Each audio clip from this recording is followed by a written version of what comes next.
صوت صقيع المطر نقع كل الشارع، الماء والطين معا يدخل شفت الغرفة. ثم خرجت مسرعا لكي أجيب الدنكري، ولم أجد ولا نفر في مبنى قسم البلدي. ثم صرخت عاليا يا أهل الرحم لحقوا لي الماء، طب طب طبي طب طب طبي طب للغرف. والماء صار عاليا حتى وصل بالمترة، وطحت طيحا مغرزا في نقرة غميجتي، وانعال ظل طامسا طاطمسا هالطمستي. ثم مشيت حافيا وراكضا مهرولي، والطين لاجت في صعد خلفي ومن حويللي.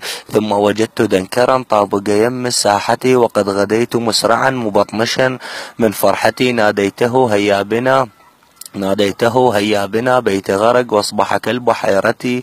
وقال لي لم أستطع عند فطر بالكاور، فقلت لا لا لا لا, لا تحكي صدق. قال بلي. ثم رجعت ضائجا من فعل هذا الرجل، واخبرت أمي قائلا يا يم حضر الكرك، بل كت أحط لساترا يسد ماء الشارع، لكن يطب مسرعا لاحظته شيك الظلي. وقال لي حلا سهل، سمعت أحد أخوتي اليوم نفرش يا أخي وننام فوق السطح. قلت له من فرحتي وإياك صعد من دري. ثم ضحك وقال لي من أين لك فراشك أنت ناقعي. قلت له وياك نملي حين ينشف منزلي، كتبت هذه قصتي من ضيم ماء المطر.